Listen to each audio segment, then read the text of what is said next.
Latest breaking news: a fire breaks out at a nuclear power plant. This is in the Spain, Tarragona province. It's called the ASCO facility.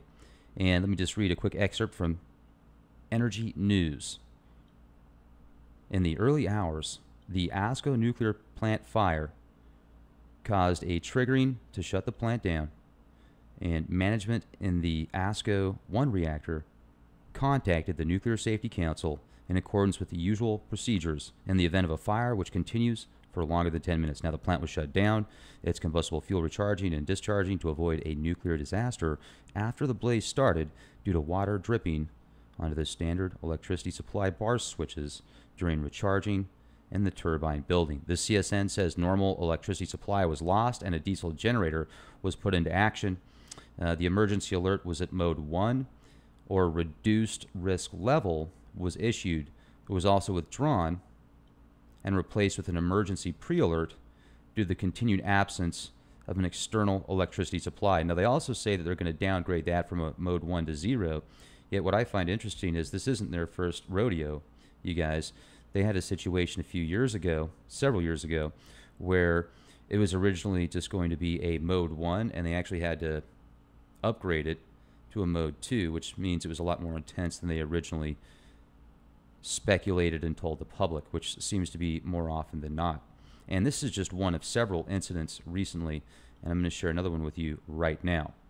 So, well, first of all, I just want to show you what the plant looks like. You can see it's in a residential area in Spain. There's multiple houses around it. You can see right there. I mean, it just definitely takes up the majority of the landscape. So, not good. This is another incident. A reactor at the Dole nuclear power plant in Belgium was shut down because it's been having issues also. It was restarted the evening of the 24th, so they say. Now, my question is, why are there multiple issues on a daily basis with power plants, and why do we still think about using them as a major power supply? It just makes no logical sense to me. I mean, these are ticking time bombs, literally. And when one of them goes, it's really tough to get anywhere around that area. I mean, look at Chernobyl. That entire city's still a ghost town, and mutations very rampant around that area.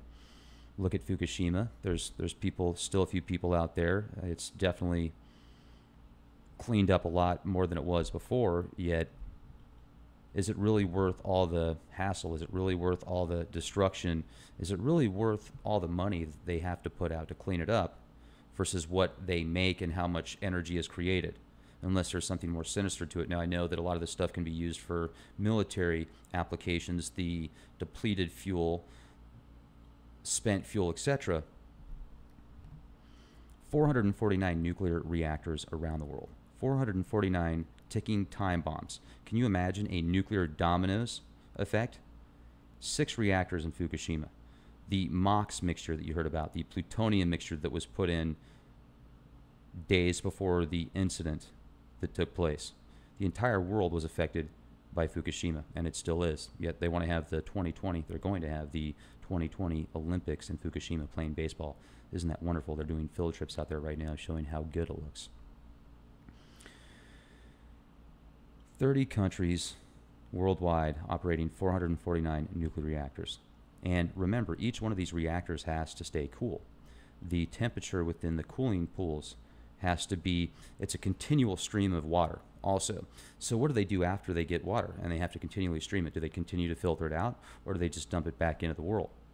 Where does it go? And how much water do they use a day to steam, to create steam for power with plutonium and uranium and thorium and other wonderful cocktails of death? So the water in the reactor is not stationary. Cool water is constantly flowing into the reactor and getting heated by contact with the fuel rods. Then, at high temperature, it flows out. Another important part of reactor technology, the temperature reached in a nuclear reactor is in the range of 300 degrees Celsius. This is higher than the usual boiling point of water, but the boiling point of water is not always 100 degrees anyway, because it can be increased if the water is kept under high pressure, higher than the usual atmospheric pressure of about 76 centimeters or 30 inches as measured by a mercury barometer. Now, with that said, the pressurized hot water is what produces electricity Outside of the nuclear reactor swimming pool, the water is allowed to vaporize, forming steam under high pressure. That's why you see those large concrete entombments of the reactor. Steam gets released into the atmosphere quite a bit. And my question is, where do they get all the water, and how do they continue to recycle it, and where does it go after? After it turns into steam and it's filtered out. Is this really smart? Here's where it gets real freaky. So remember, each one of these reactors has to stay at a specific temperature, otherwise they'll blow up. They'll go into meltdown.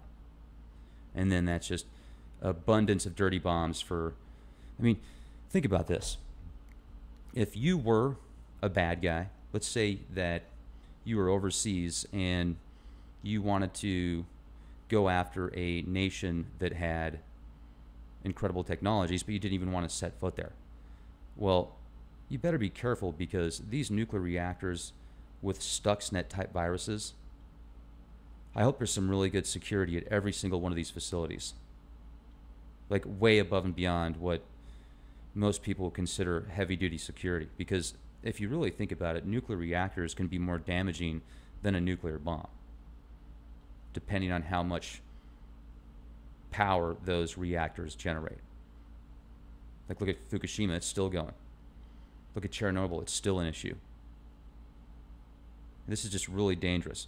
And you think of the Hanford incident that just happened, where they've been extracting plutonium, where they used to extract plutonium and uranium for munitions. The majority of the military's bombs and weapons that use plutonium got the extraction, the plutonium, from that facility. And then you hear about tunnels collapsing very close to the facility. Tunnels are collapsing next to a facility that extracted plutonium and uranium. Does that make logical sense, or is that just complete ignorance and neglect on the part of the facility, or could there be some type of sabotage involved? Look at the fake nuclear warning that just came out in New Jersey. Was that a hacker, or was that some type of beta test, or did something actually happen? And then they just had to cover it up and say, oh, no, nothing happened because the public freaked out so much. What's going on there? And what happens when, look at this. This is where it gets real scary. Look at this map. This map represents the seismic hazards in conjunction with where these nuclear reactors are in the States. So, you zoom in here, and it seems to me that some of these areas where there's the highest level of seismic activity, they put nuclear reactors right over them. Look at this in California. The Diablo Canyon, yes, that's been decommissioned, but it's still a ticking time bomb. It's still very dangerous. And look at underneath there. Do you think that was just coincidence? Were people this ignorant when they put these reactors over fault lines that had 60-year shelf lives with plutonium that has well over, in the tens of thousands, if not hundreds of thousands of years of a half-life? It's just scary stuff right here. Look at the East Coast. Imagine what happens with one tsunami like what happened in Fukushima. One tidal wave on the East Coast or West Coast. Or how about an earthquake out here in the San Andreas fault line or the Madrid fault line? It's crazy. Absolutely crazy. I would recommend getting a Geiger counter, seriously. See, right now the radiation levels just bounced down to 0.08 microsieverts. But just a minute ago, they were at 0.14. So, they're fluctuating. Still low, nothing to worry about. My watch is showing 0.10 right now. See, this moved back up to 0.09. Once again, that's low. I would recommend picking up one of these Bivy sacks. Click the link in the video description box. These things are cheap. You can put them in your car, in your glove box. You can carry them in a bug-out bag, in your camper bag, if you like to go camping, if you like road trips. If you are taking a hike or something like that, if you're taking an extended period of time, these things are great. Just definitely, if you got to have a couple small items that could extend your survival if you get in a bad situation where you're going to be really cold, or you could get really cold, something like this could definitely help you out a lot. So I'll leave a link in the video description box. I'd also recommend you guys go to leakproject.com. I've got a really cool exclusive section here with premium content for premium members. And sometimes when I'll upload a half interview on YouTube, I'll do the full interview on the premium section here, and also exclusive podcasts. This is going to be updated a lot more here shortly. And Thank you for your support. Much appreciated. It's $10 a month or $50 for the whole year if you want to be a premium member. Plus, you can download all podcasts. They're streamable and they're ad-free. Or you can just listen to the majority of my podcasts, Leak Project podcasts, on youtube.com/clandestine Time Lord. And wanted to give a shout out to Energy News. You know, these guys do a good job keeping us aware of certain cataclysms around the world. Also want to give a shout out to the hisz.rsoe.hu/alert map website. Just type in global alert map in the search engine. These guys will pop up. They've always got updates on what's going on around the world, and you can read the descriptions and stuff in there as well.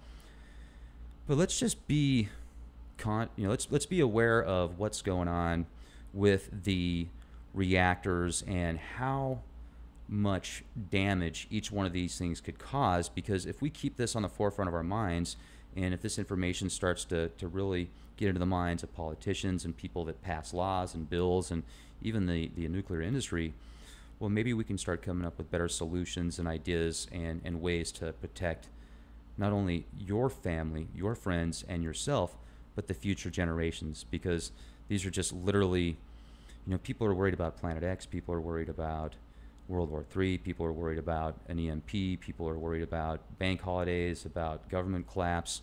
I get it. Biological hazards, those are all very dangerous. Every one of those things are. These nuclear reactors, in my opinion, could be the most dangerous, the most Armageddon-like situation that you can think of, like beyond biblical proportions, Revelation style. These nuclear reactors around the world, where they're located, how much energy they produce, how much byproducts and radiation they produce. It certainly isn't good for us. Now, I've read some reports about certain biology that actually thrives in certain areas with radiation. Well, unless they've got a plan, finding a way to merge those cells with yours and plugging you into some type of machine construct. I mean, even machines can't make it in high levels of radiation. Even machines. So think about that. People are like, I'll just plug myself in a machine. I'm a billionaire. I'm going to download my consciousness into a supercomputer and travel the internet. Well, enough radiation gets out there, your internet's going to shut down too, buddy. So there's been some technologies that I've heard about. I haven't seen the patents, I haven't seen the white papers, where they've been able to take spent fuel that's still very highly radioactive and virtually eliminate the radioactive isotopes that are emitted from it and convert it to where it's not deadly anymore with very little money. So if you know about that, I think that'd be a really cool show to do, to show people ways to offset the damage. And you've got these huge storage facilities that hold mass amounts of radioactive waste. Well, instead of it just sitting there getting ready to be sold to the highest bidder in the weapons market, how about, or even worse, having a cataclysm there, or some type of sabotage or an event that takes place that causes a catastrophe to happen in that area. Maybe come up with an option to convert it into something that's not toxic anymore. I mean, it just makes logical sense, in my opinion. So question everything. Thank you for your support. Thank you for being here with me. Be the change you want to see. Speculated and told the public, which seems to be more often than not. And this is just one of several incidents recently, and I'm going to share another one with you right now. So, well, first of all, I just want to show you what the plant looks like. You can see it's in a residential area in Spain. There's multiple houses around it. You can see right there, I mean, it just definitely takes up the majority of the landscape. Electricity supply bar switches during recharging and the turbine building. The CSN says normal electricity supply was lost and a diesel generator was put into action. The emergency alert was at mode 1, or reduced risk level was issued. It was also withdrawn and replaced with an emergency pre-alert due to the continued absence caused a triggering to shut the plant down.